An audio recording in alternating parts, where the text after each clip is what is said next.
Welcome to Pure Hustle Podcast. I'm Mike. And this is Orlando.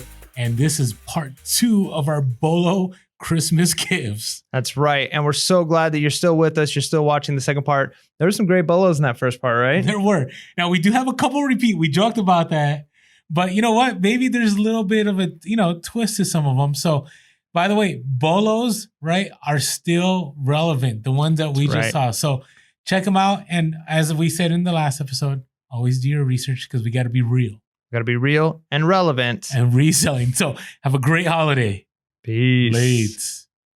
Episode 56. All right. Hey, we got to do some BOLOs here. BOLO. BOLOs. All right. So what I got my BOLO right here on this paper right here. So what is your BOLO? If I read mine. So we recently had a holiday here in the States. Okay. Known as Independence Day. Okay. Some people call it 4th of July. And it's interesting because just a couple of days ago, right after that, I sold an item that I've had for a little while for full price. And I was kind of like, it took me a second to put 2 and 2 together of why it sold, but I had a patriotic, I guess, like a history-based board game. And it was all about like the founding of America. Okay. Right. And it just got me thinking like, oh, of course that would sell on 4th of July, right? Like this is like, if it sold any other time of the year, I'd kind of be like, I wonder who bought this, right? But I didn't even think about that when I bought it. I wasn't like, this is going to sell 4th of July. I just thought like, oh, it's got some decent comps. Yeah. So my BOLO is, I never think about 4th of July. I never think of Independence Day. I never think of like the holidays that aren't, Christmas or maybe Halloween when you're outsourcing. But there are a lot of big days that people celebrate throughout the year. Different cultures have different days, different. So just to think like when you're sourcing, I guess just the BOLO is think of holidays, right? And I don't know of any, like off the top of my head besides. You always get on my case about generic BOLOs. I do, but this one, okay, so the exact BOLO is look out for patriotic board games near 4th of July. There you go. That is with the most specific BOLO I think we've ever had. I think you win. Hey, you didn't want generic. So there you go. But yeah, you never know, right? Like there's a lot of holidays. I mean, obviously I've bought some Easter decorations and things like that. No, I agree. There are some Christmas board games, and I don't want to kill the market because it's still a nice BOLO. It's a retail one, but there's some board game that sell very well around Christmas because they're a Christmas themed board game. Yeah, I get what you're saying. Okay, that's a good BOLO. Can't diss you on that one. Yeah, I mean, I don't know. So there you go. So maybe even think of that. Like, that just got me thinking of like, okay, what are the other patriotic type items that would sell near 4th of July or Memorial Day or those days where people are celebrating those things. So is that the time to maybe buy, if you can find full flag suits, right? I don't know. You know what I mean? Like the things that you might not normally pick up and go, wait a minute, there's a time of the year where this is a thing. It's good. BOLO. I'm a little concerned about mine now because mine is kind of generic. Yeah. Well, so sometimes I provide generic because it's helpful to the generic. Sometimes I provide generic because I don't have all the answers. So for instance, mine is, and I've shared this, I think this was like our first BOLO ever I shared on the podcast, was unique sport-themed items. Remember sharing that? You've shared this one a few times. Okay, but because it continues to be true in different venues. Okay, so what I will say is do your research first of all, but unique sport-themed items, even if they are worn or damaged, possibly. So I'll give you an example. So sometimes what I've sold lately, I've been able to sell like these sports themed like leather jackets, like let's say from the 80s and 90s. And they're not like starter. They're not like these big name brands, but they're kind of cool looking. They're kind of unique. And again, I'm not a fan of just like, hey, something looks cool, pick it up. But what I've done is I research comps, and sometimes I'll find comps. But what I end up finding out is that people will buy these items and they'll pay top dollar, not because of the brand, but because it's a special memory to that individual, right? So I'll give you an example of 2 of them. I sold the New York Giants faux leather jacket. This was like a few months ago. It wasn't starter. It wasn't any kind of name brand. And I paid $10 for it. And there was all kinds of marks on it. But it looked like from the 70s. And I paid $10 and I sold it for $100. I sold the Buffalo Bills one. Same thing, not name brand. It was leather. It said Bills really in big letters in the back. And same thing. I think I sold that one for like $120 or something. I recently sold the Pittsburgh Penguins one in the middle of the summer. I did pay up for it. I paid $35 for it. The sleeves, the elastic was all stained. I had to do some cleanup because in the back they had the big Penguins logo and there's junk on it. So I got a sanitizing wipe. That's, I guess, a BOLO tip. And I was able to remove a ton of it. And I sold that within a week. I paid $35 and I sold it for $140 plus shipping. Nice. And don't sleep on like the minor league stuff too. Oh no, minor league stuff sells because it's harder to get. Yeah, I found a Under Armour minor league like shirt, and it was like a decorative shirt. It wasn't even like a workout shirt. For I don't remember the state or the city, but the baseball team, the minor league baseball team, was like the Biscuits. Montgomery is the Montgomery Biscuits, Nice. right? And like I feel like you got to say it like that, like biscuits, right? Okay. And I was like, this thing is never gonna sell. And like after a week of having it up, it sold fast, right? So now I'm like, minor league. No, I sell minor league stuff all the time. That's another BOLO. I think we shared that BOLO too. Probably. I don't know. Eventually, we're gonna be recycling BOLOs. Well, I hope that's not the case because there's always different stuff. Always. Episode 63. All right, what do you got? Okay, so this one's kind of interesting. So I still don't think I brought one in the room. I'll have to bring one sometime in case you haven't seen it. So my area where I live is one of the first areas that got Amazon Fresh, right? And if you don't know, Amazon Fresh is a delivery service for food. And it was great because they were one of the first ones to do it. And they kind of actually made all of the other, places around here have to start doing free delivery and stuff like that. But if you signed up for it, which I think it was like, wasn't too expensive. It was like $15 each delivery, or like you paid $50 a month. I don't remember what the price was. You can get these deliveries, and it was all the food. You ordered it on Amazon. When they first started the program, they came in these bags that were amazing. They're like these canvas green bags that fold up really, really small, like flat. And then you can open them up and like a cardboard piece goes down in the bottom, and they're really sturdy and they have sturdy handles. And man, those things could carry, like, they'd shove milk and soda cans. So it'd be like a 50-pound bag, and that bag can handle it, right? Really nice. Looks like a box kind of square bag. So like IKEA bags, but better. Oh, yeah. IKEA bags are like flimsy. Like these things are sturdy all the way around. It's like, imagine like carrying a box, okay, but with handles. And it's covered in canvas. So there's no cardboard. It's weatherproof. Like it can be rained on. It's got flaps that fold down and Velcro. That is intense. I've never seen these bags, but I'll have to show you. We used a bunch of them for our move. So anyways, when they would come with a little thing that's like, if you would like to return this bag on your next delivery, leave it outside and we'll collect them when we drop off the next ones. It wasn't mandatory though. They didn't force you to drop off bags. Like you could keep some, you could return some. I mean, they were Amazon branded. So people who were using them were advertising for Amazon. Anyways, I used to tell my wife, like, these are really nice bags. Like we should keep a few. And she's kind of a minimalist already. She's not very sentimental about things, doesn't like collecting things. So she's like, no, we don't need these bags. So I'd occasionally, every delivery or two, I'd keep one bag and shove it away in a corner. Like, I need this bag, right? So I had like 10 of them saved up and we used them for the move. And I was like, you know what? I wonder if I could buy more of these bags, because I finally convinced her how great they were. We look them up on eBay and they're selling for like $30 to $40 a piece. Really? That is interesting. Because Amazon bags on eBay. Yeah. Because Amazon Fresh stopped using those bags like 6 months into the program. Then they went to like a brown paper bag type bag. Okay. They switched. And as soon as they switched, I was like, oh no, like we'll never get those green bags again. But I assumed they've got to be on eBay for pretty cheap, $5 a bag. No, they're like $30 a bag. And I'm like, oh man, we should have kept them, because we had so many deliveries come through Amazon. And I don't know what all the ethics are on keeping all of those, but it wasn't like, it wasn't like a Blockbuster where like you had to return it before you got the next ones. It was like, if you would like to return these bags.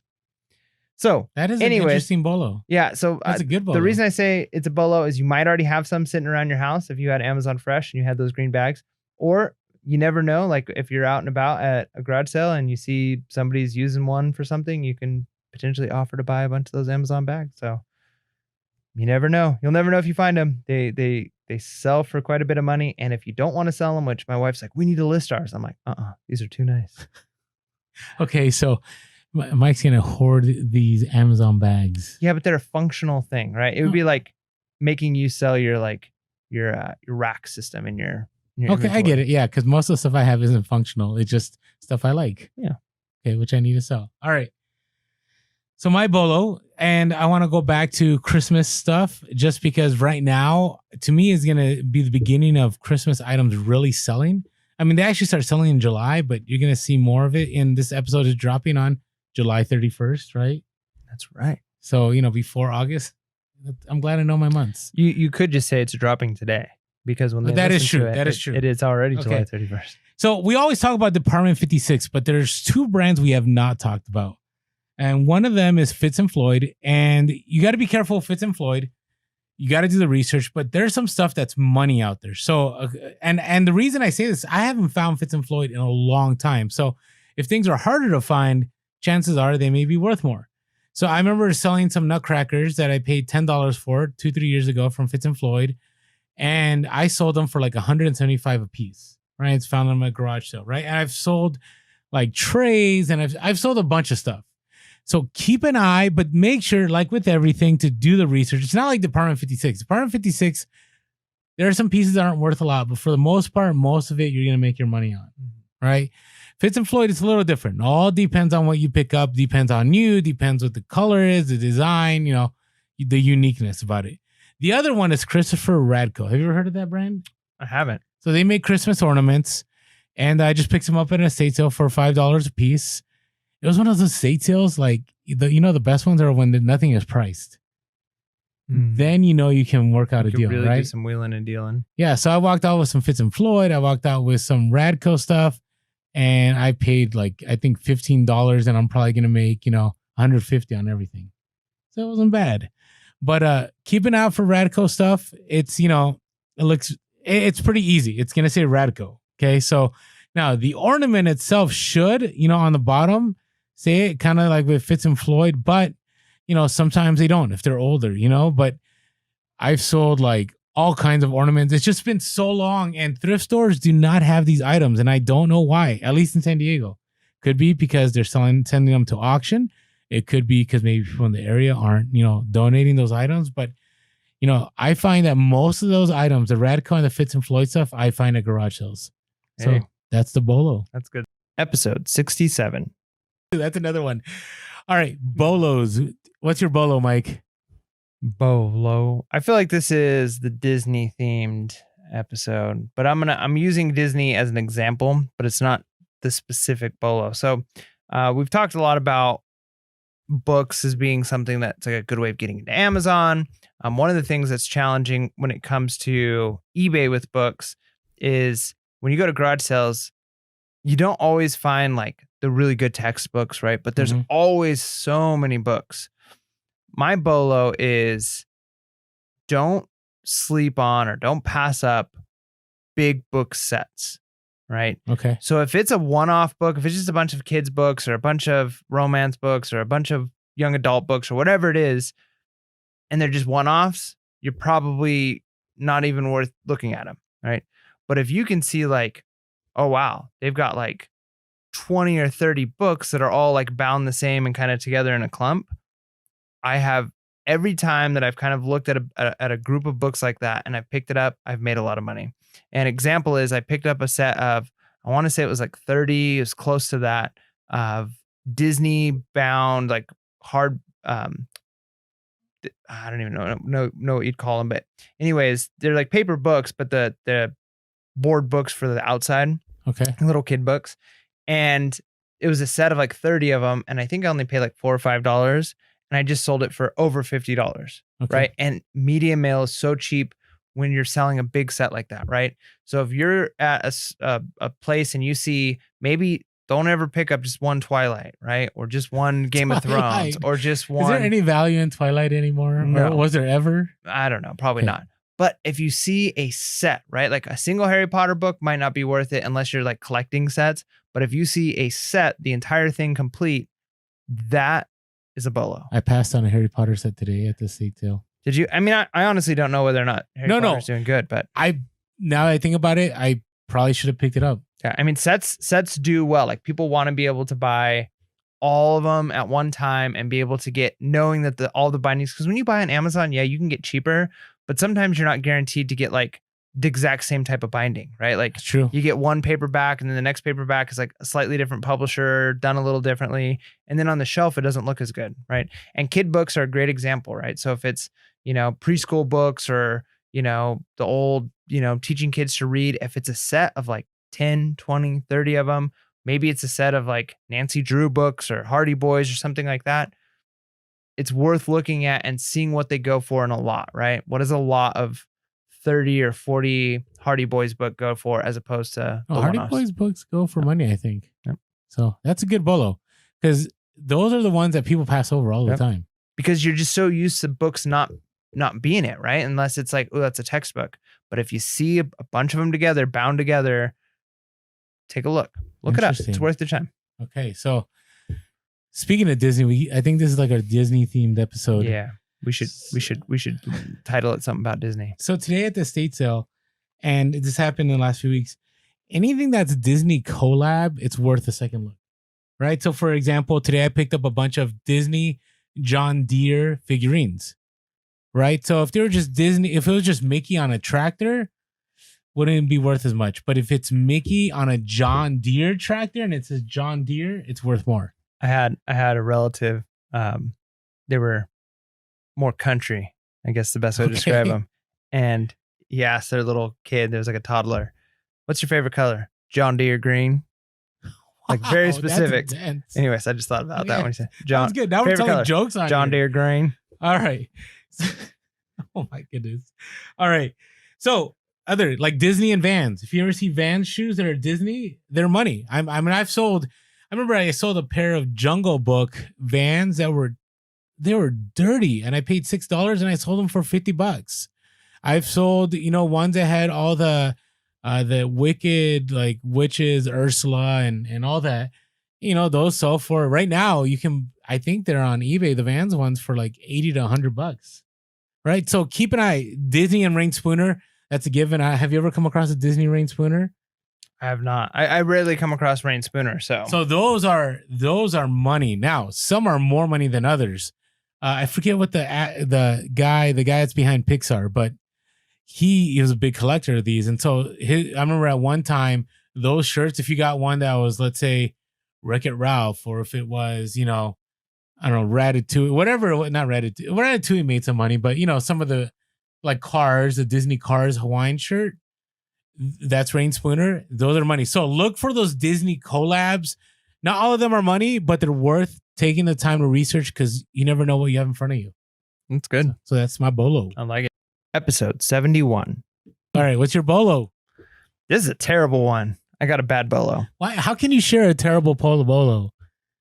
Well, like BOLOs, we're trying to help people make money. No, but I think it does work. But like, this is like specific. Like, all right, you'll just see. Okay, all right. And one of the reasons we do BOLOs, by the way, is because you can know a lot about your area, but it's really important to like learn from other people. Like I learned from your BOLOs. People will send in their hustles of the week or their BOLOs, and it really helps. It really helps the community out. And it kind of reminds me of a quote by Woodrow Wilson that came up in our 4-hour work week. And so the quote is this: "I not only use all the brains that I have, but all that I can borrow." I wonder if he ever even said that. I mean, it has a name attached to it. Obviously, he said it. Okay. Please expound. But anyways, yeah, I mean, that's kind of what we're doing with the BOLOs, right? Is some things, use everything you know, but borrow from other people too. Well, yeah. Well, that's just why we do the podcast. That's why we're on social media. Yeah, which is why I'm doing the quote, man. Okay. All right. I got it. Okay. What's your BOLO? It's so hard. All right. What's the BOLO? So you might remember that several months ago, my hustle of the week, and even when I said it, I was like, I know that this is kind of iffy, was a whole bunch of LuLaRoe stuff. Oh, yeah. Because Was it your hustle of the week? It was a hustle of the week. Ooh. Well, and here's why.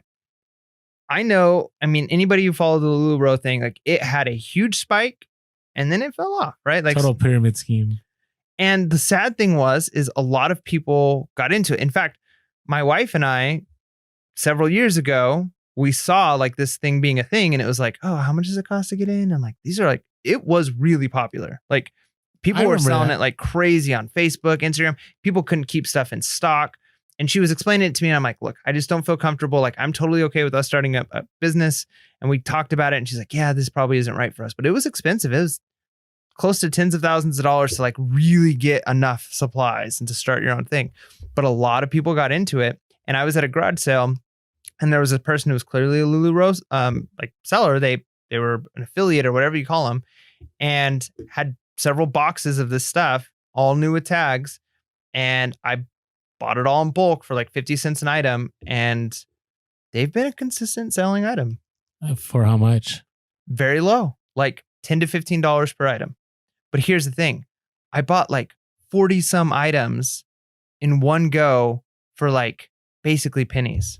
Okay. No, And I get it. every couple of weeks, it's like one or two LuLaRoe sales coming in. And I'm like, hey, I only sold these leggings for $10. So by the time eBay takes their fee and the shipping and all this stuff, like I might net $7 off of this or $6, but I paid 50 cents and I still got 30 more.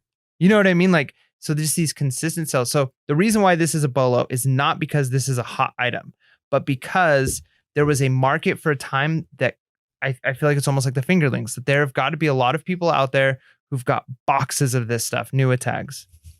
You can't compare to fingerlings. Well, fingerlings just got clearance out at Walmart. And I saw all these social media posts like, let's get out there and get them. And I think they were like a few cents on the dollar, like 50 cents or something. And I'm thinking about Hustle at Home. Mom has her stash. Yep. Chaz from Side Hustle Network has shared with me his stash. I have a stash. Like, I really believe that there are more fingerlings in totes by resellers than actual people that bought them. Then the same thing I think is true. I think there are more new with tag LuLaRoe items in totes by previous sellers of LuLaRoe than there are people wearing it. But those are, like you just said, they may be selling for super cheap, but they're selling fingerlings. Okay. Yeah. No, I know that. You know what I'm saying? But the point I'm trying to make though is there's so many people who bought into this, which I'm sorry, like the people who did really and didn't do well. But the thing is, there's people who are offloading it, right? So if you're able to pick up a big bulk order for cheap and you've got a place to store it, it's not a bad deal. So if you know somebody who sold that kind of stuff, it doesn't even have to be LuLaRoe, right? It might be candles, it might be Scentsies, whatever it is. Those things tend to have a really big spike and then they slowly die off or they die off quickly. And then you get people who've got lots of it. And I can't tell you how many people that I know that used to sell something that years later end up just tossing out like all of their candles or all of their, if you can find that stuff in bulk and buy it cheap, you might only be making a few dollars per item, but you can get so much of it. We talk about big bulk buys. Mm-hmm. So the reason why I think it's a BOLO is don't go buy a single one that you find in a thrift store thinking you're going to make a lot of money. You won't. But if you can find 100 of them, 100 pieces for 50 cents to $1 a piece, I would say I would not pay more than $1 on a bulk buy. No, not for those. Not for the LuLaRoe. I'm even to the point I wouldn't pay more than 50 cents. Yeah. But can you imagine though, you get 100 of them for 50 cents and over the next 4-5 years, every week or two, you're selling one, you're making $5 to $6. That adds up. No, I agree. It's kind of, I mean, I made more money on these, but I bought these new, they were like, have you ever seen those collapsible water bottles? Mm-hmm. I found two. Actually, I posted it on Instagram. I found two of them at the store that shall not be named for $3.99. I saw they're consistent sellers. I bought them. Sure enough, I sold both of them within 2 days for $15 plus shipping each. Totally worth it, right? I mean, that's when I say buying lower price items is worth it if you can quickly sell it or you can store it, you know, because it's not a lot of money tied up. It's worth it to you. So I get what you're saying. So that's my BOLO. So it's a weird BOLO because don't ever pick it up as a one-off, right? Like certain things I'd say like Big E Levi's, that's a BOLO, right? No matter what. But LuLaRoe, if you see it at a thrift store, don't touch it. Now, if you find a big old box of 50 to 100 items, maybe it's worth buying. No, I agree. All right. So my BOLO. Have I talked about weightlifting items yet as a bolo? We've talked about fitness stuff off and on. I'm not sure if you've given this specifically. I hope I haven't. I'm pretty sure I haven't. I know I've posted on Instagram, and maybe I have, and it's good to have a refresher, but because it's still hot, weightlifting belts. Yeah. They are, it's one of those things that stores miss them. And usually I get them for less than $10, or I'll get them at a garage sale for $1 or $2. And are you talking like leather ones or canvas? Leather for the most part. I haven't sold the canvas one. All the ones I've sold leather, but every single one of them I've picked up, whether it be a Rogue belt, whether it be, I mean, there's different brands. I would just search, if you want to find out, just go to eBay, filter it to sold, put weightlifting belts, and then put used, and then put highest. And then you'll get a good, genre of different belts that you should keep an eye for. But I cannot keep these belts ever for more than 24 to 48 hours. Well, maybe you're pricing them too low. No, I'm not. They just sell. So for instance, I'll give you an example. I got a Rogue one, right? And it was a brown leather one, $7.99 this was on Instagram a few weeks ago. The store that shall not be named. Sold with, I think, like in 27 hours for, I want to say it was close to $80. And the highest price ones were around that price. And not a problem. Easy to ship. I had to put medium flat rate box because they're kind of this awkwardly shaped thing. To put in a padded, like, unless you're that guy lifting those weights, that's going to be really hard to do. I mean, I tried and it was a beast. But then again, my guns aren't like Mike's guns. Yeah, whatever. So if I haven't said this before, weightlifting belts, if they're leather, definitely pick up. Yeah. I can't think of one I've been able to keep longer than a week in my inventory. Yeah, no, this is a new bolo. You definitely haven't talked about weightlifting belts on the podcast before. So, all right. So keep an eye. Again, I honestly don't think brand matters. Again, we all have phones. Well, there are going to be off brands for sure. There are, but they still, I don't think I've sold one weightlifting belt for less than $50. Wow. So definitely a bolo. Bolo. Episode 75. All right. Bolo. Here we go. What do you got? I didn't want to interrupt this bolo. Okay. So mine's an interesting bolo. And I bring this up because I've had awesome sales as a result of this. And if I've already shared this, please let me know, but I don't think I have. Is whenever you pick up like stereo systems, don't sell them all together. Separate them out. Right? Or, I mean, I'm not saying do it right, but do the research. So I've had 2 instances where I've made a killing doing this. And not 2 instances, my whole reselling time, 2 instances in the last month or so. So first was a set of Onkyo speakers, Onkyo stereo amp, and Onkyo, I think it was like a receiver. I don't know what it was. I paid $12.99 for all of it at the store that shall not be named. Wow. Sold the speakers for $80. Nice. Sold the stereo amp for $180. Nice. And the other thing I have listed for $180. Now, I saw other listings on eBay where all these were together for $200. And I go, I wonder if I sold these separately, if I can make more. Sure enough, I can make more. Which might even be just a strategy to use. And we've heard a few people have done the same thing when it comes to like eBay arbitrage. Find people, because I just sold, and this is probably a mistake, but I sold a bunch of NES games. I saw that. Old Nintendo games. And I bundled them together, and I looked up a few of them, and they were, some of them selling for $5, some for $10. And I didn't want to spend the time listing all of these games together. I didn't find any that were worth a ton. I listed them. I bundled them together. They sold. But I know that if I'd have broken them up individually, and there was one in there that I ended up looking up later because somebody bought it right away, that one game sold for like 15 or 25. And it was like, oh, I probably lost. I probably could have made an extra $20 or $30 had I broken these up. But if you're willing to do that time, there's tons and tons of things that are put together already in sets that you can buy and break up. You just got to know what you're doing, and you got to be willing to put in that effort. Yeah. And you got to figure out if it's worth it. So you're talking about the reverse, and I'll give you an example of the reverse where it worked to my benefit not to do that. So remember that crazy Disney estate sale? Oh, right. So I sold a set of, this wasn't a hustle of the week, was it? No, I don't think it was. I think I posted it on Instagram. I had 9 Disney, like John Deere, Mickey Mouse farmer like figurines. And the person, so I lotted them all together for 300 something. The person offered me $235 for just 6 of them. And I took it. I usually don't part this out, but I'm like 6 for $235 and I only paid $5 for each of them. It's a major score right there. Kind of hustle the week material. So it worked to my benefit because if I sold them individually, it would have taken a lot longer to get, that money back. And I have the other 3 pieces, which I'm going to bundle together. And I'm going to see if I can get $99.99 for them.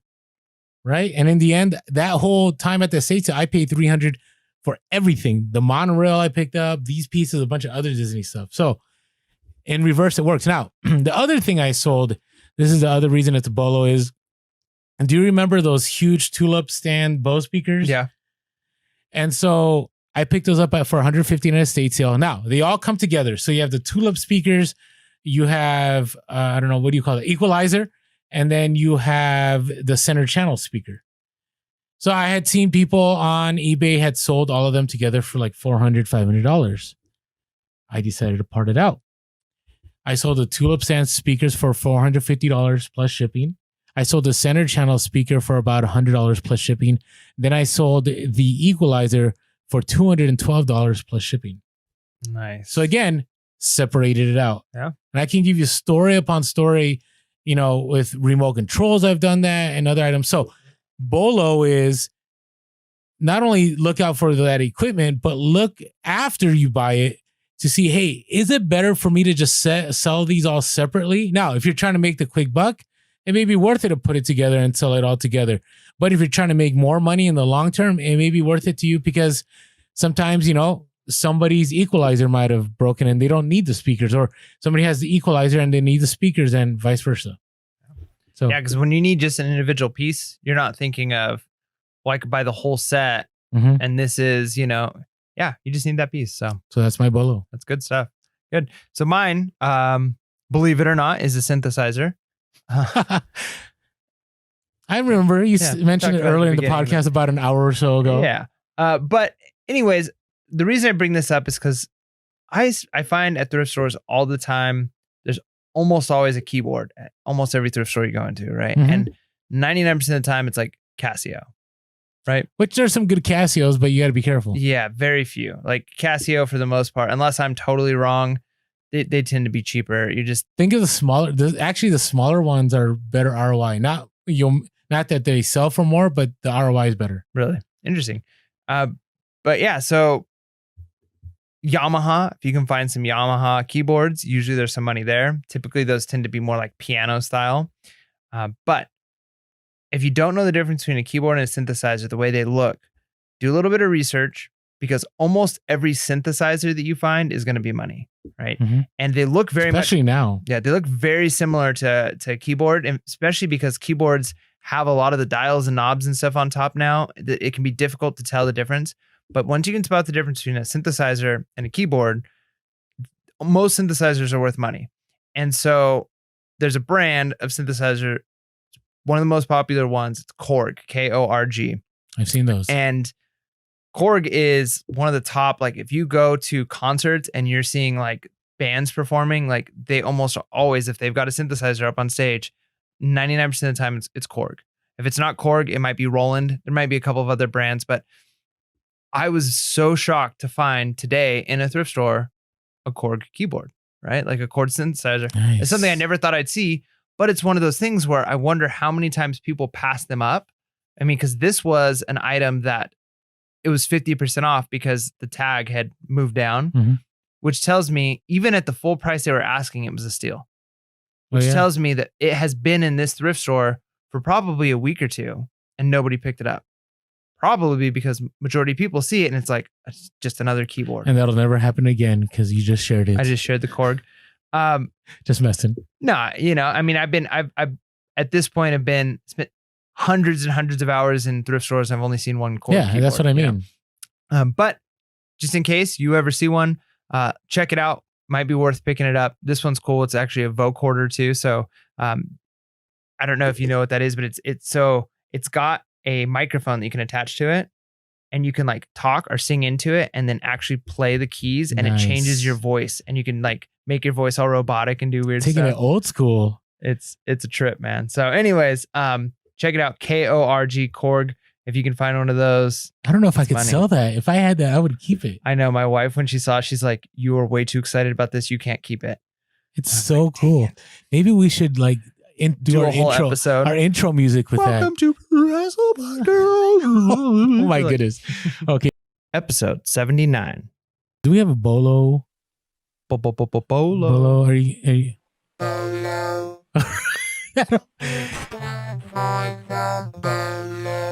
Nice. Okay. So I feel like I've talked a lot. Sure. I want to hear your bolo. What is my bolo? Well, let's see here. What did I... Okay, here's a good one. I actually found this one at garage sales today. So I might be pronouncing this wrong. That they're Quixels. Have you heard of them before? Just because I saw your haul. My haul. So I ran into these, and the nice thing was they were all unopened, like packs and packs of refills unopened, like super cool. And it's like, they're like little beads, like hollow beads that you put into like a mold. You mold it a certain way, and then you press it, and the machine like spins and does stuff. And it basically can create like keychains, and they have ones that are flat and ones that are 3D. And it creates like these blocks that kind of mold into like a hard plastic thing. And the refill boxes, I was able to pick up 2 giant totes of these things. I mean, I guess I shouldn't say giant totes, but each one had like 15 refill packs in it. So I probably have like 25, 30 refill packs plus one machine and then like one open machine. And half of them are 2D and the other half are 3D. And I look them up, and some of them go for like $5 for the refill pack, but some of them up to like $22 for the refill pack. And I was able to pick up all of them for $35. Nice. Right. Only reason I bring this up is I was talking to the lady about it, and she's like, yeah, my kids loved them and we bought all these. And it seems to be one of those things like kind of like Legos where you buy a bunch, but unless they're using them, and you know how kids are, right? Like they're really into something. They do a few, they buy the main kit. They want all these refill packs, because I think any toy that requires refills is genius, right? Because it hooks people. It's like a replenishable. Yeah, they keep going. So they have the main thing that they buy, which has enough for them to make 1 or 2. And then it's like, if they want more, they got to go buy a refill pack. Well, I can only imagine how many parents tell their, kids, grandparents, and other people like, yeah, they're really into this thing. And so they end up with all of these refill packs. So what are the comps on them? Like I said, like some of these refill packs come for like $22. Okay. $15. So the cost, your buy cost has to be like good. Like in yours was really good. Right. So the reason I'm saying it's a bolo, this isn't like, hey, you're going to pick this up for a couple dollars and sell it for hundreds of dollars. But I have a feeling that these types of things, these consumables where there's refills, is sometimes, not always, but sometimes parents end up with buying their kids a bunch of refill packs because they have different ones, different colors, whether it's slime or this. And then kids grow out of things quickly. They make 3 or 4 of them. They're really into it. And then they never make any more. I hate it when I buy toys and that happens. Right. And so now they've got all of these refill packs that haven't been opened. They're like, blister pack, never been opened things. And then what are parents going to do with them? Right. They bought them. They have them. But I think, I could be wrong, but I think these Quixels specifically, I don't know if they make them anymore. They're not, I never see them in Walmarts and Targets. But I can imagine that if there's a kid that's still into them, they want the refills, you're going to have to get them on eBay. So my bolo is look for toys that have those kind of refillable, you got to go buy. So it's like a generic bolo. It's fine. It's generic, but Quixels is an example of that, right? So look for those. You never know if you'll find it, because if it wouldn't have been for so many of them in the box, I would have never looked them up. Yeah, I agree. There was a big tote of a bunch of them, and then another tote next to it with more of them. If it would have just been one sitting on a table, I would have just passed it. But I can only imagine how many times I go to garage sales and there's 1 or 2 just sitting around, and I pass on them because it's like, who knows with like weird toy things like that. But hey, you never know. No, you don't. And or maybe sometimes there's like schools that want things for projects, and they're willing to buy a bunch. So, yep. All right, there you go. Okay, so my bolo, it's funny because we both have kind of like low cost, kind of not huge moneymaker bolos, but bread and butter. Bread and butter. So remote controls. And not any kind of, I would say if you can get any remote control for under $1, it's worth a pickup. Right? Because it's weird. I went through this whole thing where I went through my electronics death pile of DVD recorders and dual decks and stuff. And I had a good amount that didn't work. But then I grabbed the remotes. I sold one. I sold a Bose remote for $50. I sold an Onkyo remote for $30. And so, by the way, there's a BOLO brand, the remotes to look for. I sold a Samsung one for $18. I sold another Samsung for $18. I sold a Toshiba, I believe, for $25. And these both sell. They sell on eBay and Amazon.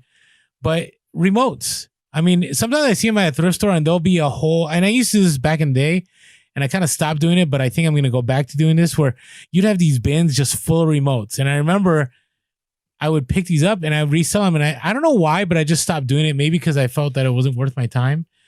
But, especially if you're new to reselling, you're trying to find low cost items that can sell for a nice ROI and they don't take long to sell.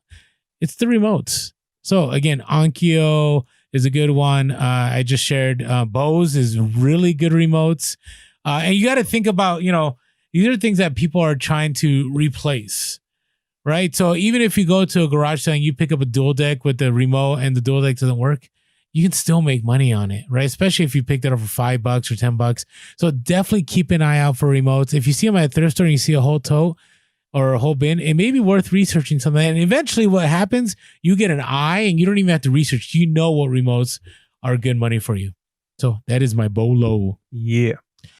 Episode 83, which brings us to our next segment. BOLOs.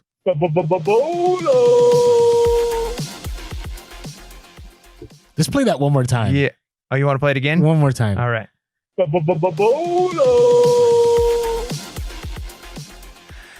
Yeah. You What do you think made of it that? happen. I loved it. What do you guys think? Did that work? Yeah. Part of our soundboard for our intros, we got to have one for BOLO. We had the guy who called in and gave us multiple BOLO soundboard California clips. Supreme Vintage. Yeah. Straight up, man. We appreciate all of your phone calls. So now you're a part of the show. Yeah. Officially. So if anybody else wants to send us in some sound clips, can't guarantee it'll make it on, but we've got other segments. Hustles of the week. We've got the quote of the week. Right. There's some other segments. Orlando's wrong. Yeah, there's gonna be a button I could hit that's like, wrong, Orlando. That should just be you. When you get angry, you're like, you're wrong. No, you're just wrong. That's what it should be. Yeah, that's my default there. All right, so here we are, BOLOs. What do you got for us? All right. So I really didn't think this was gonna be a BOLO. It's one of those things that developed over time. So I had two major train hauls. I had one last year, and I still haven't listed those. But let's not talk about that. Over a year? It's been over a year. Oh. It's just because they're super awesome. I just struggle listing them. I'm sure that's not the reason. No, it is the reason. It really is. Like I really like. Do you have them? Okay, so no, I don't. You have got them set up in your house, like where they go and up on the ceiling on like a shelving unit. No, I don't. I think it'd be cool. So you have them in boxes? Yeah. All right. Okay. But I had another haul at a estate sale, and these weren't Lionel trains, which my other huge haul is a Lionel train thing. And I dropped about $300 and I bought all kinds of train stuff. And a lot of it was Fleischmann, Mantua. I hope I'm pronouncing these right. And a couple others. Tyco, but Tyco's not that. It's not a BOLO. At least I don't think it is. And so a lot of these items that I bought were going for, $15, $20, $30. I'm like, oh, great. Like, no one's going to buy these. What do? Do I donate these? And I don't know. Do I send them to my helper? And here's one thing I will say. So my helper is phenomenal with clothing. Like, she does a phenomenal job, right? And I kind of just dropped off these trains and I just said, all right, take. And I just said, follow what I do. Well, I always say this, and I'm not the one that says this. I'm not going to be a Michael Scott that takes a Wayne Gretzky quote and then says, you'll miss 100% of the shots you don't take, dash Wayne Gretzky, dash Michael Scott, right? So I'm not trying to do that right now. Yeah. But, no one will run your business better than you do, right? You've heard that multiple times. Yeah. It's not an Orlando original quote, but it's true. So I was very specific on how I took pictures for these train sets, and my helper tried to do the same, but it wasn't the same, right? So I thought, okay, so I decided that, she's far better at clothing and shoes. And so I'm going to let her keep running with those because she does such an incredible job. And then when I have time to slow down and actually, spend the time to train on how to do with model sets, I'll do that. So I'm like, okay, I'll do this, but I'm like, is this going to be worth my time? I mean, listing things for $15 and over and over and over again. And I don't even know if they're going to sell. Well, here's what started happening. I did it. And I listed, I want to say about 40 to 50 of these items. And I would sell these within 24 hours. Boom, boom, boom, boom. You know, a box car or an accessory to the train. It wasn't Lionel. It was Fleischmann. It was Mantua. It was different. And they were vintage. And even some of these were like the parts were like rusted. They were new, but inside the package, somehow they got rusted. And I've been selling. So, you know, I've already probably made, it's not huge, but I've only spent maybe 2 hours at a time. I've already had probably close to the $300 I spent on this, and I've only touched a quarter of what I bought. Wow. Right. And so I go, okay, well, maybe because the economy's really pumping, because I find that when the economy's going, collectibles, people are more willing to spend on collectibles, right? They're not looking for staple items necessarily. And so they have more discretionary income that they can spend. Correct. And so I'm like, okay, so for now, at this point in time, I would do a second look at trains because, you know, I didn't even share. This is a story I didn't even share because we were busy talking about lowriders and everything else.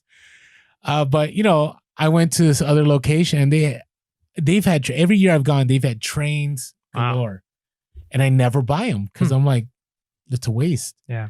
And now I'm like, you know what? I'm going to go back and give it a second look because, yeah, there's not huge money, but if I could crank out, and these are easy, right? So same company, same setup, same description, you know, new inbox, complete. Some parts may be rusted. Please look at pictures. Like I don't have to change that. It's the same thing for each one. Yeah. And so if I could crank out, you know, 20 listings in 2 hours, and we're talking about what's 20, you know, 20 times 15.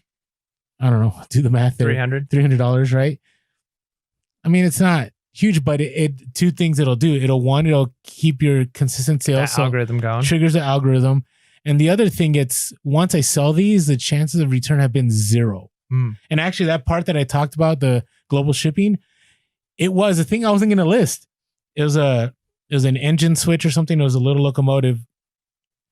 And I listed it for $50. And within 24 hours, somebody in Germany bought it.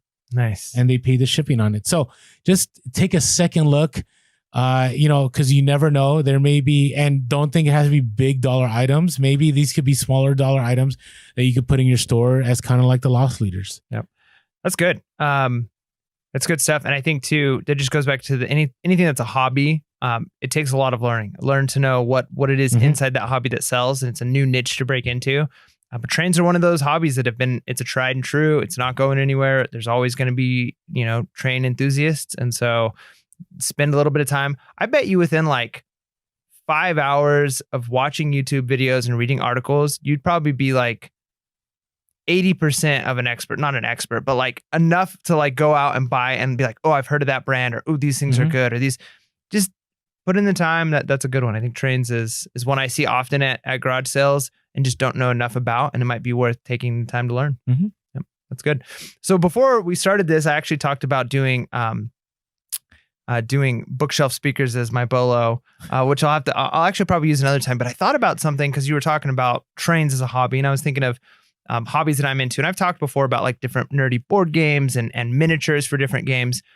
But right now, and I think Stranger Things was a big part of it, the TV series on Netflix, but role-playing games, Dungeons and Dragons, those types of role-playing games are huge. They're huge making a comeback. And new stuff like Target has like, they've got like a starter set. There's actually even like a Stranger Things set that just recently came out. There are so many like Dungeons and Dragons and role-playing stuff, and there's like this new push for that. And so if you can find old vintage stuff, that's great. In fact, this is how big it's getting. I was on Instagram and I almost never watched like people's stories on like my personal Instagram, whereas like sometimes you get advertisements, but I saw this advertisement that caught my attention. I just watched the whole thing and I was like, wait, this can't be right. Wendy's, the fast food restaurant Wendy's. Okay, where are you going with this? Had this epic commercial of like basically like Dungeons and Dragons type books and all. And I'm like, this is so weird.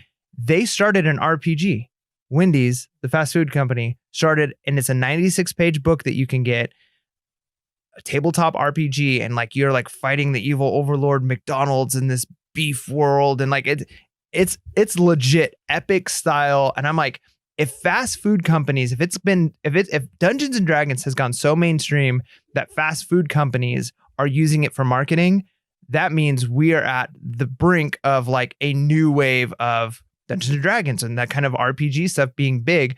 And so if you can find vintage, when a new generation comes in, they're going to buy the new stuff, of course, but there is this like obsession with the old and the vintage. And so if you can get your hands on old quests, old Dungeons and Dragons, anything, you are going to be walking into money. So is this RPG, is this tabletop game something you can buy? I think you have to like print it, like it's a PDF version, but it's a full-fledged game. Okay, so with we didn't rules just like kill a major bolo. I don't think so. No, because I'm looking. When he said that, I'm fascinated with it. I'm like, that's kind of cool. Feast of Legends. Yeah, that's what it's called. Feast of Legends. And I'm like, okay. I feel like there should be like epic music playing in the background. Feast of Legends. And I'm just trying to go like, how do I get my hands on that? So, I know, right? I think you have to print it. It's a free PDF you can print.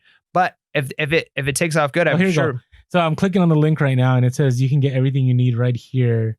Oh, I clicked on some spammy page. Okay, never mind. Don't do that. We'll look at it later. But Feast of Legends. Yeah. I'm interested now. That's not the bolo. That's not the bolo. But yeah, any kind of vintage or even new, like, and I hope I didn't give away a bolo there, but I saw I'm pretty sure Dungeons and Dragons 5th edition version of like Stranger Things, and it had like the Stranger Things. No, I saw that. It's not. I didn't see it as a bolo, but maybe it is now. But when I last researched it, yeah, I don't think it is a bolo, but that just goes to say like, hey, it's big right now. It's kids are playing it at my school that I'm at. There's a Dungeons and Dragons club that has a bunch of kids that come. So if you can get your hands on it, if the younger generation is getting into it. I don't know if some of you that listen to us listen to Scavenger Life, but they came across like handwritten like Dungeons and Dragons manuals from back in the day. That's amazing. Like a box full, and they made a killing on it. So yeah, definitely keep an eye. I can tell you, I have one time I picked up 2 Dungeons and Dragons magazines at a garage sale, and this was like they were magazines from I think like early 2000s. I don't know what it was. It wasn't at a garage sale. It was at the store that shall not be named. I almost said it. And I paid like $8 and they instantly each sold for $40. No problem. So yeah. And it wasn't even my thing. Like I just knew that D&D like sells and I picked it up. It's good stuff. That's a good bolo. Cool. Appreciate your bolo. Better than the other one. Yeah. So that ends our bolo episode 87. Are you ready for our next segment? I think so. Bolo. Yeah, bolo time. I totally butchered the word segment too. I don't know what I said. I did say segment. It sounded like segment. Okay, that works.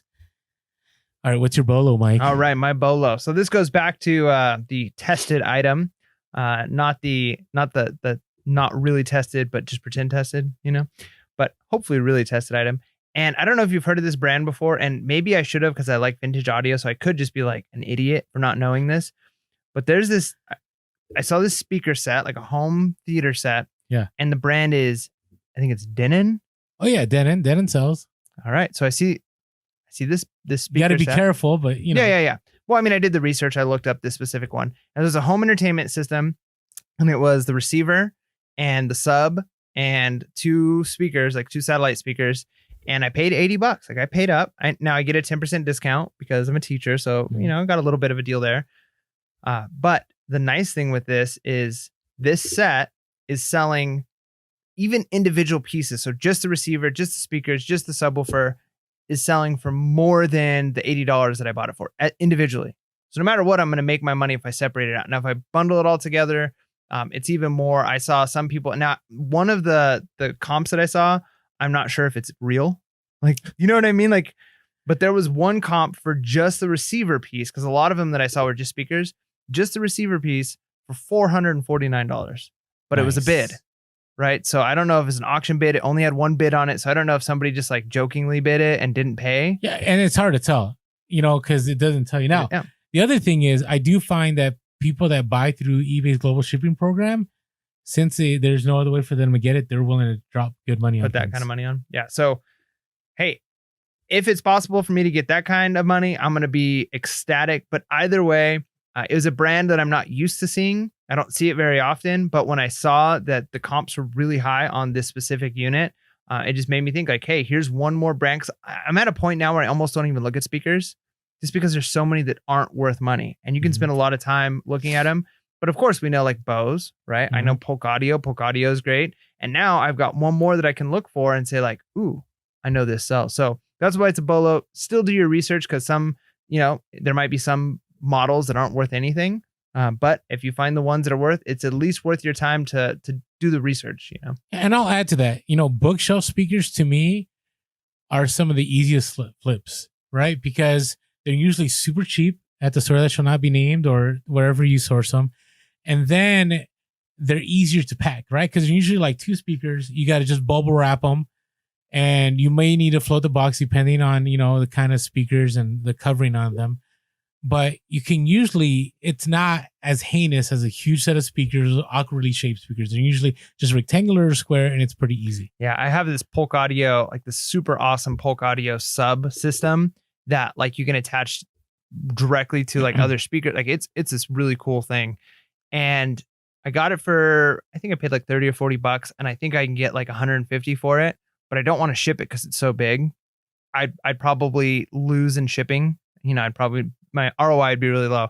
So I'm trying to sell it local, but I've moved and I'm not close to the city anymore. And so I've had so many people on Facebook Marketplace like reach out to me and they're like, hey, is this still available? I'm like, yeah, but now I'm at blah, blah, blah location. And they're like, oh, well, let me know if you're ever in town. And then it's a nightmare of like, well, like go into town on this day. Like, are you available? Like, so I want to sell these things local, but yeah, when you're talking bookshelf speakers, you're talking smaller speakers, it's better than a giant subwoofer system. But I mean, there's still money. Like I'm still not upset that I picked up that Polk Audio system because I know I'm going to be able to flip it eventually local. But bookshelf speakers, like you said, easier to ship. You're not going to lose that money on the shipping. And smaller storage. You're looking at footprint in your own storage space. And so something to think about. Agreed. Yeah. What's your BOLO? So mine is, and I always feel like I always shared something before and then I find that I didn't, but playoff gear, right? I had nice sales when the Cardinals made it. I don't know how far the Phillies made it, but I sold a Philly jersey for $42, paid $5. I sold a Cardinals jacket. I paid $20. I sold for $110.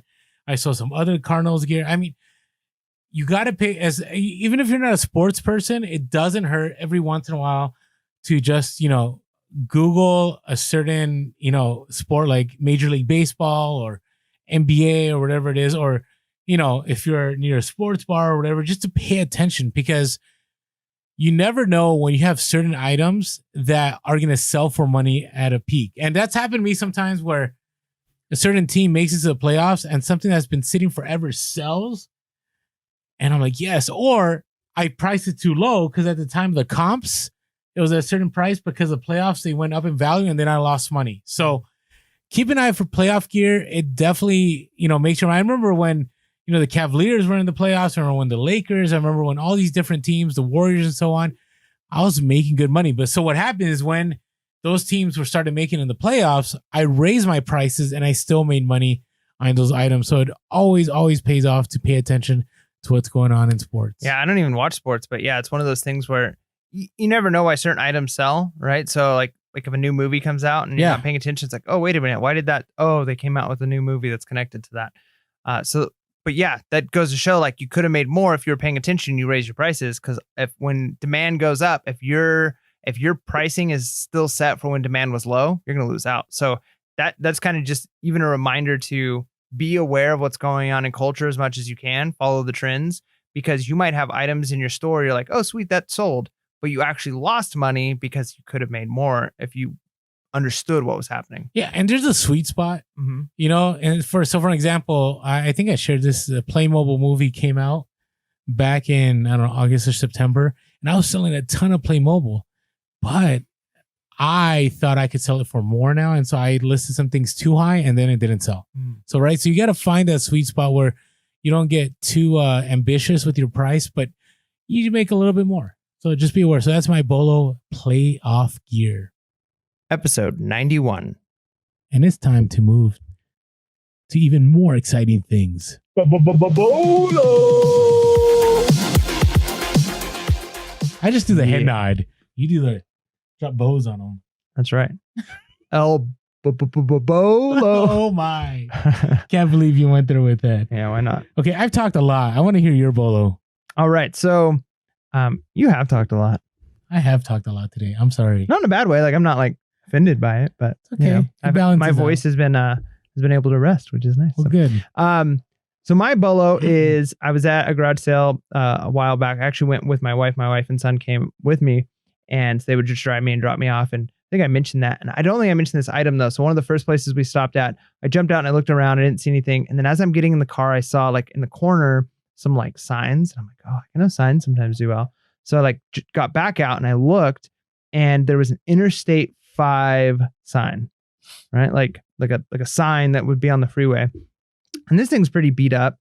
And based off of the other things this person has, like I had no reason to believe that like they stole this. Like, is there legalities to and that's why I bring that up. Now, I don't know 100% like all of the legal stuff about this. I just know it's illegal to take them off of the road. Like there are people who do that, and I know why. It's because I looked them up on eBay, and like freeway signs sell for a lot of money. Like if it's like a nice one, they sell for upwards of $100 or so. So yeah, it makes sense that people can go out there and just cut them off and then sell them. I mean, that's like free money on the road that people are stealing.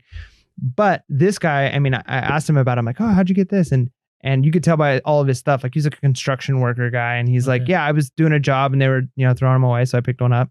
They were just going to throw it away. So this was trash. So I don't have any issue with it. Now, I don't know, maybe there's an eBay policy about selling them, but there's lots of them that sell. So if there is, like a lot of people are breaking the rules. But anyways, I picked up this Interstate 5 sign for $5 or $4. Because he wanted 5, and then I went 3, and he's like, I should have said 7. And I'm like, and then he's like, okay, fine, 4. And split the difference. Yeah. So we ended up at $4, and so I buy this sign, and we've had a ton of offers on it. And part of me wants to just go, what's it called, auction on it, just to see what people will give, because there's nicer ones, like ones that are much nicer, that are selling for like $80 to $100. We've had a lot of offers around 60, 65, and we've declined them because we're like, I think we can get more for this. We're trying to get like closer to 80. I'm like, I wonder if I just go auction, set it at the 65, and then see if it goes up from there. Right. So that's something I've been thinking about. But I don't feel bad about selling it, because I know for like 99% chance that this is just like not a stolen off the side of the road. Right. Like this is from a construction site, a job that was going to go in the trash. But anyways, I say all that to say, if you can find some signs, right, like real signs, right, like we know this with like certain phone booth signs, certain like different, they sell for money. Because think about like the sentimental value people have, right? Like I've driven on the 5 freeway so many times. That'd be so cool to have. Or movie sets, or studios wanting them. Yeah, I get it. That all that to be said is, when you see signs, always check them out, because you never know. I saw like a full phone booth one time, but it was like trashed, and I was like, that there's probably pieces of this that would sell, but I didn't want to deal with it. But yeah, I mean, if you find like, I mean, I think you've talked about on the podcast before, like certain phone signs, right? Yeah, I have my that's my ultra inventory reserve in case things get really bad. I have about, I don't know, over 100 telephone signs. You haven't posted those? Nope. What? You're just sitting on money, man. I intended to, and then sales kicked in. So like you're sitting on them like purposely? Yeah, I'm just, hoping that the value keeps going. I guess, yeah, there's that. Yeah. But anyways, pick up signs. That's a BOLO. Of course, always do your research. I don't even think we need to say that anymore. We'll just say things and like, we'll just assume that, well, at the end of the episode, we'll be like one of those really fast voices like, Mike and Orlando are not 100% experts on the blah, blah, blah, no legal advice, blah, blah, blah. Really always do your research, blah, blah, blah, blah, blah, blah, blah, blah, blah, blah, yeah. Or we'll go, be real, be relevant, be researching. All right. That's a good BOLO. And signs are, again, he says, keep an eye out for signs. Yes, but don't take the ones illegally. Yeah, no, never. Don't. That's because you're stealing from. I think it's a felony. Isn't it? Well, yeah, you're stealing from me. That's my taxpayer dollars. That's true. Don't steal from us. Yeah, don't steal from me. Don't steal from Mike. You don't want that. Just Mike. Okay. All right. So my bolo. So I'm kind of shocked about this bolo because this went away and now it's coming back. Yes, fingerlings. I knew it. No. Oh, yeah. Don't I? I still have my fingerlings. Those I need to get rid of somehow. Maybe I need to Just lot them all together. Or make a bunch of kids' days one day, you know? So construction trucker jackets. I'm being really vague because what I'm finding is not, I've talked about Levi's Sherpa line jackets. Like those are selling again. And I don't know what it is, but I've sold some Carhartt ones that are like, there's paint all over them, discoloration. I had one that I paid $1 for that I sold for 40 something dollars. I sold another Carhartt one for $70. I have a few of them and I cannot hold on to them. Right. And if you want to check them out, they're one of our TikToks. Are you sending people to our TikTok? I don't know. I don't know if we want people to see some of our TikToks. Yeah. I don't know, but we're experimenting on there. So if you're not already on TikTok, don't go. That place is a black abyss, man. You'll get sucked in. It really is. But there's some good stuff on there. Some. All right. So Sherpa lined or trucker jackets. Just Google, not Google, go to eBay, go to Solds, type in Sherpa lined trucker jacket. And, go to the highest sold under condition used and just see, right? So there's certain brands like Levi's, there's Carhartt, there's some Abercrombie and Fitch. There's, even maybe Gap ones. I don't know. Gap's not usually a good seller for anything, but you never know. But keep an eye because for whatever reason, I cannot hold on to these and they're selling. So those of you that are in warmer climates, probably a good place to look because I'm pretty sure people had them and then they don't want them or whatever, right? I think they're harder to find in the cooler climates right now because people aren't using them, right? So keep an eye. That is my bolo. Again, doesn't have to be brand specific, but there's some brands out there, like Levi's and Carhartt and so on that sell for money. And I don't know, this might be a small window because one sold to somebody in Russia and it sold to I'm not going to say the name, but it was a very Russian name. And I'm like, I could see this guy wearing this big old bulky Sherpa line, like out in the wilderness, hunting with his jacket. Like I should get one. You're making them sound so cool. They are cool. They're legit. I like wearing one. I have one that I could probably keep, but I don't know. I'm already struggling in San Diego, knowing that eventually I can't wear shorts every day. Like that's a struggle for me right now. Sad. So, all right. Like 60. Okay, so what are you looking for? Wait, we got to hear it one more time. Do we? One more time. All right. Do it.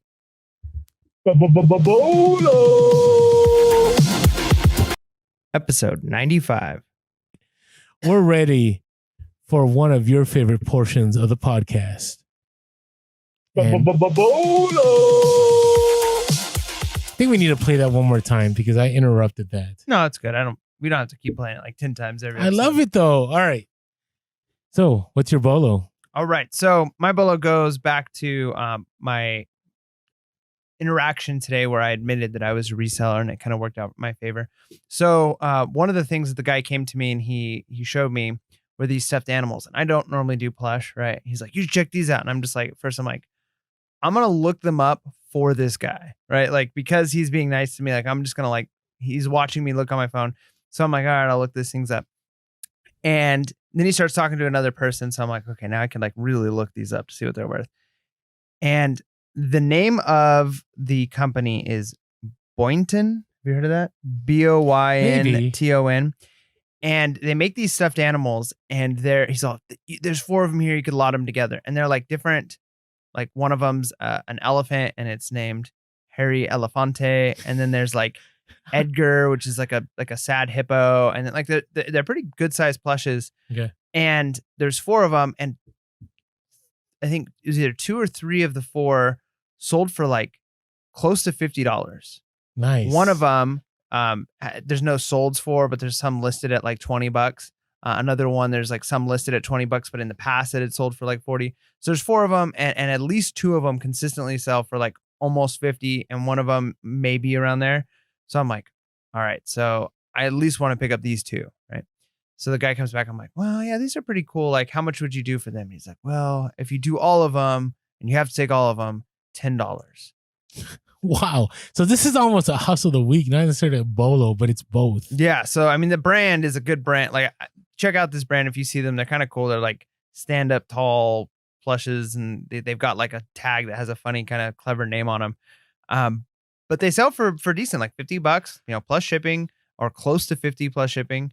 And yeah, so he tells me like, yeah, so $10 but you have to buy all of them. So then I'm thinking like instant, like, yes, I'll pay $10 for all 4 of these. But then, you ever second guess yourself when somebody gives you an offer and you're like, you have to clarify because you don't want to just assume. You're like, now you're saying $10 for all of it total, right? Not $10 each. Cause the way he said it was $10, but you have to take all 4. So I was thinking like, maybe he's trying to imply like, you're going to have to, I'll sell them to you for $10 each, but you have to buy all 4 to get that price, No, he's like, no. So 250, 250, 250, 250. Nice. I was like, done. Right. Like, so I'm going to make my money on those. But yeah, so again, Plush is one of those things that I don't normally pick up, but I would say check out this brand, Boynton, Boynton. Yes, I've sold those before. Yeah. So check those out. Look them up on eBay and see what they look like. So that way you're not digging through random plush, but you can kind of spot them when you see them. They're kind of unique looking.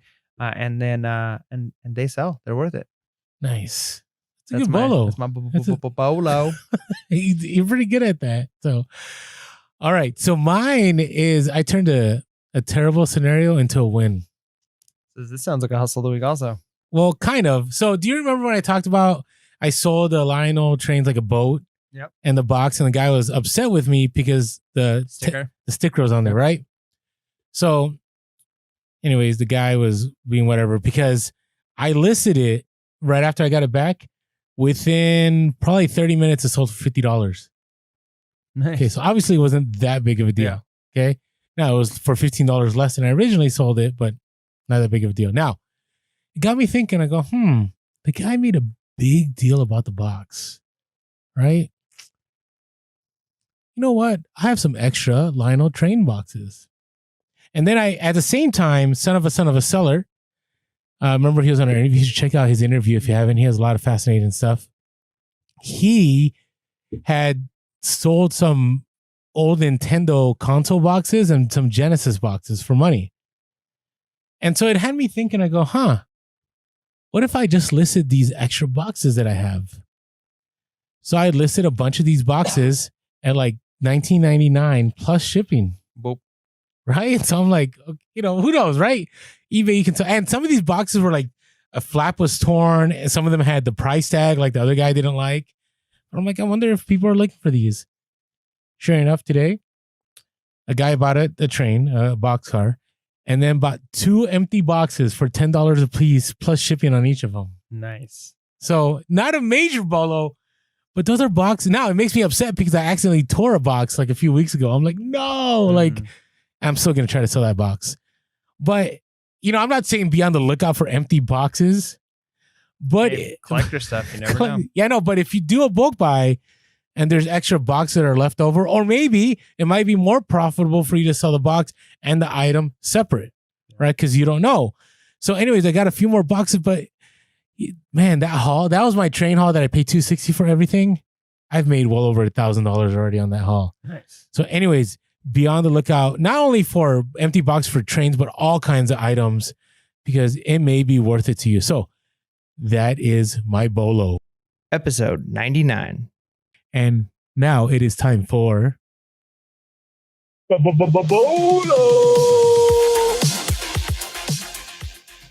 That was a terrible dance on my part. I was doing like you did it. Almost like the ear floss.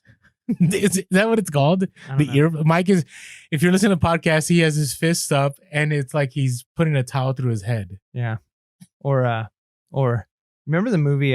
Was it Hitch, where he's teaching with the Will guy how to Smith? dance? Yeah. I watched that movie probably 20 times. I don't remember anything about it. I think it was that movie, and like he's teaching the different dances, and the guy's like, "Yeah, like the Q-tip cleaning the ear, throw it away." And I'm like, well, see. It's funny. Somebody did comment on our reseller rap about our dance moves. Good or bad? It's kind of like they just said those dance moves.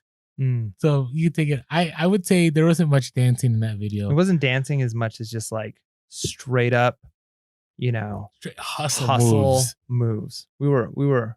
That's what hustling looks like when you're hardcore hustling. At least when no one's watching. All right. So what's your bolo? So it's gonna be such a generic bolo. Love it. It's been a long time, but here's what's happening. Heavy coats are selling, and there's two reasons that they're selling. Number one, they're in, And it's cold. It's cold. It's winter. It's trendy. But right, retail stores usually they sell things a season ahead. Right. So if you're looking for a heavy coat right now, you may be having a tough time.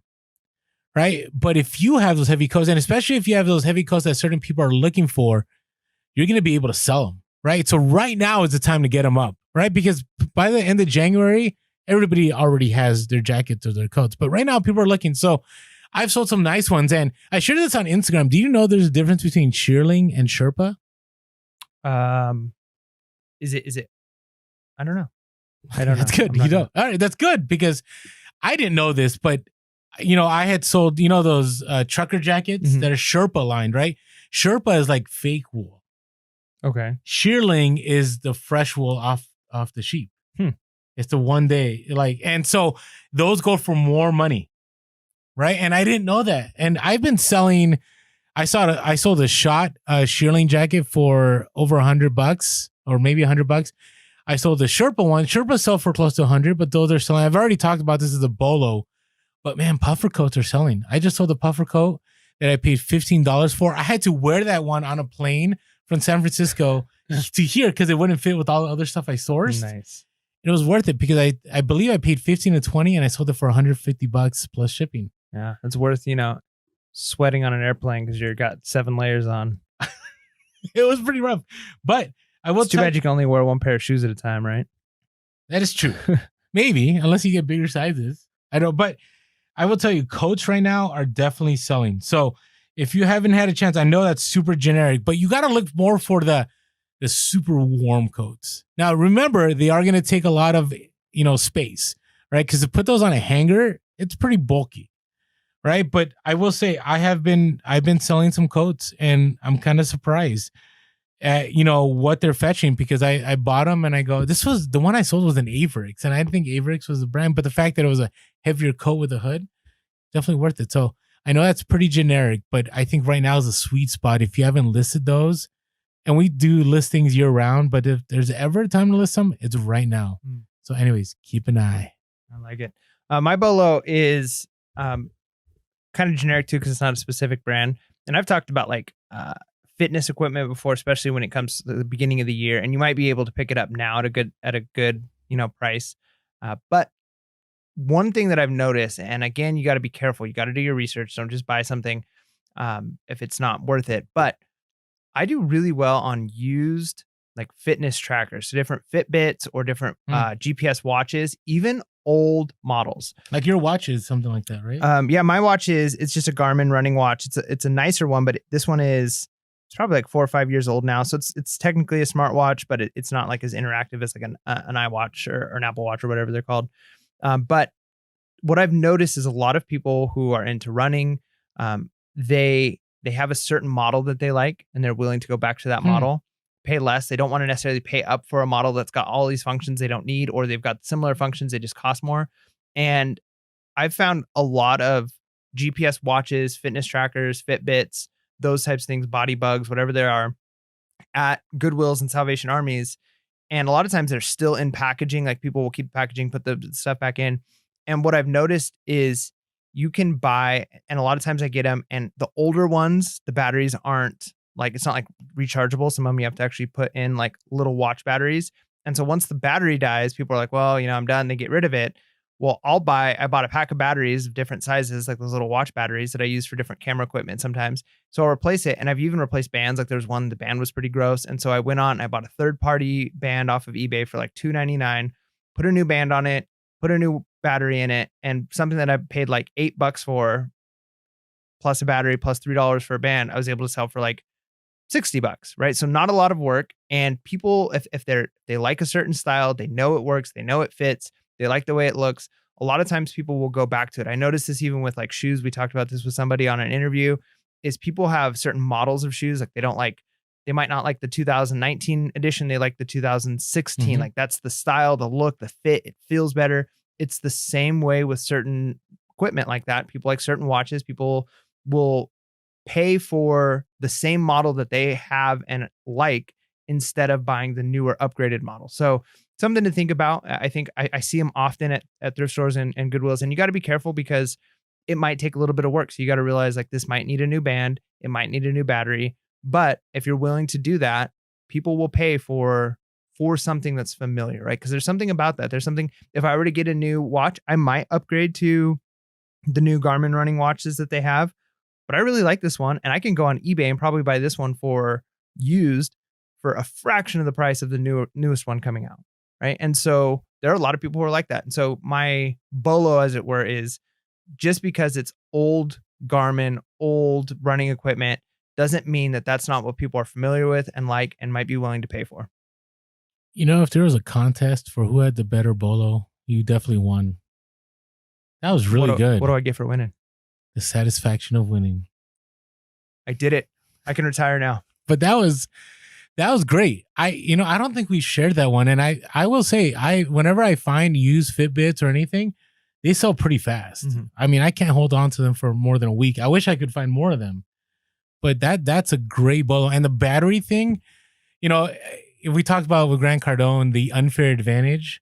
And that's an unfair advantage, right? Because most people will look at stuff and they'll go, oh, having to go buy that little battery and put it in, that's extra work. But that gives you the unfair advantage, which allows you to sell for more and to make more profit. Yep. Especially if you're at a garage sale and you're like, does it turn on? They're like, oh no, it doesn't turn on. Most of the time it's just the battery. And I don't want to spend the time like on VCRs anymore like I used to. But I recently bought a PS2, which again, the margins aren't really there to make it worth a lot of time, but it's not reading the disc. And so I spent 5 minutes and watched a YouTube video. And I really think it's going to be like a 5-minute fix of me taking the top off, cleaning out a couple of parts, adjusting a spring on something, and then it'll work, right? And so, yeah, are you willing to put in that little bit to learn? And then if it is a skill you can learn, like, man, cleaning heads on a VCR does not take that much time. And you can take a VCR that's got dirty heads and doesn't run and people will get rid of for very inexpensive and make it pretty much brand new. And I'm thinking about that even with the Korg that I sold, and it came back as they said one of the buttons, like when you push it's back. We should have used it. When you push one of the buttons, I need to test to see if it's even the case, but one or two of the buttons, when you push hard, because it's pressure sensitive, it doesn't work all the way. So I have a feeling that all I'm gonna have to do is take it apart, spray it with some contact cleaner, and worst case scenario, I mean, I'm not an electrician, but I fix enough little things that like I could be wrong, but it might just be like just solder another wire on there that costs pennies, right? And then I've got a perfectly functioning unit again, as opposed to just selling it for parts. And if you can learn like a little skills like that, you can then pick up stuff that nobody else will, and even use that as negotiating, like, hey, this doesn't work, knowing that you can fix it without too much work. Agreed. That's really good. I think you definitely provided a lot of value in those 5 minutes. I hope so. I don't know. Thank you, Mike. Even for myself, I've been lazy lately, right? Because when you do Amazon, right, you're just getting new stuff and shipping it out. But, you definitely provide that advantage when you go to garage sales and thrift stores and you pick those items up that other people don't want to deal with. Mm-hmm. So that's great. All right. Well, that's our BOLO. Episode 103. All right. Let's talk about BOLOs now. BOLO. All right. So what is your BOLO? So I talked about board games last week, and this time I'm going to talk about them again, but this time I'm going to be specific about 2 board games that I picked up today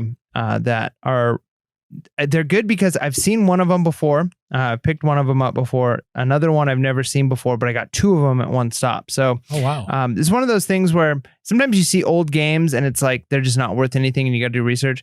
But I found 2 of them that are consistently selling pretty high, and so I wanted to give those names. That way people can be on the lookout for them. Let me pull up my search. By the way, what was that website again to find out about board games? BoardGameGeek.com. Okay.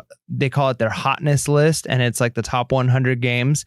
And those are going to be all of like the current new niche board games. So you're not going to get any like vintage stuff there.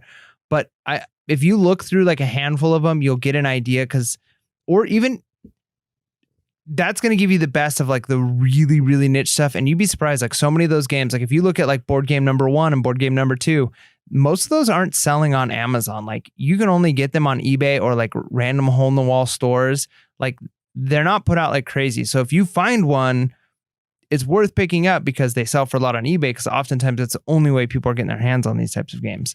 So, but anyways, old games. This one of them was from, I think, 1963, was called, it was Whitman's, or Whitman is the name of the company that made it. And it was the stock market game. And I picked up one of these. I've picked up one of these before. And they sell consistently for about $60. I paid $2 for it. Nice. So it's one of those things, like, it's just an old game. And I think it's one of those, if it's at a thrift store, people are going to look over it and be like, yeah, it doesn't look like a game I want to play. Oh, look, Uno, right? And they'll buy Uno for themselves. And if you're a reseller, you're looking for the more fancy games. But sometimes those really, really old games, even for pieces, like I'm just looking right now, here's one where it's just some replacement money from the game and it's not even all of the pieces. And that sold for $15. So, you know, even if you're getting old games like this for parts, you're often going to do well on them. And the other game that I picked up today, I picked up 2 of these, is the Winning Ticket game home lottery, or the Winning Ticket. That's how I searched it. Let me see what it's actually called. It's called the Winning Ticket, the Great Home Lottery Game. That's 1977. So anytime you see games from the 60s or 70s, it's worth looking at, because they had some weird stuff back then. A lot of the games are overly complicated, really not that fun to play. But I think there's like that nostalgia there where people see them and they remember playing them with their grandparents or their parents, and they buy them, or they have a copy that they occasionally play for Christmas or whatever, and it's missing some pieces. And so now's the time, I say, to be on the lookout for board games. I've been doing really well on board games and puzzles, and the BOLO is those 2 specifically, but any vintage board game is worth looking up. I think that's great. Again, what I want to say about this is that you and I, like when we started, I think you try to pick up a lot of, well, no, you didn't. You picked up you picked up a lot of some of the same things I did, but you, from day one, right? We always talk about the Doug decoys, right? It's kind of like an ongoing thing with Pure Hustle Podcast. We get tagged on Instagram whenever people find Doug decoys, but yeah, hashtag Doug decoy. But Mike has learned certain niches that Doug I haven't, for life. I haven't even touched, and niches that he enjoys, right?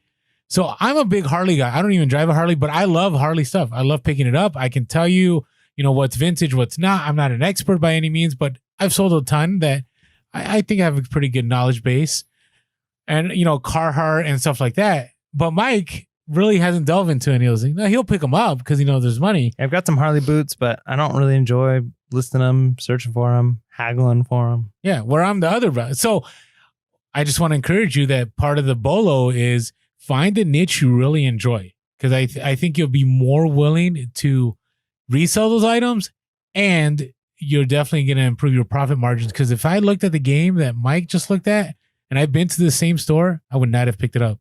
I would have been like, why am I getting to mess with that? It's a lot of work. I don't even know what that is. All right, so my BOLO. I always worry that I'm repeating a BOLO. You ever have that fear? Yeah, we're going to find out when we do our BOLO compilation how many times we repeated BOLOs. Okay. We're going to have people be like, what? You said that 3 times in a row. They're going to say it in that high voice? Yeah. 3 times. Okay. All right. Anyways, let's move on. 3 times in a row. That's really high. Okay. Wow. I think it's getting late. It's late, man. It's late. All right. So late. So my BOLO is military hats.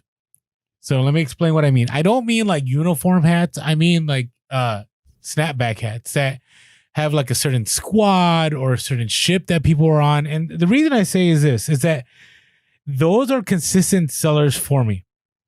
And they're not big money. Sometimes I'll sell them for 40 to 50. Sometimes I sell them for 20 to 25.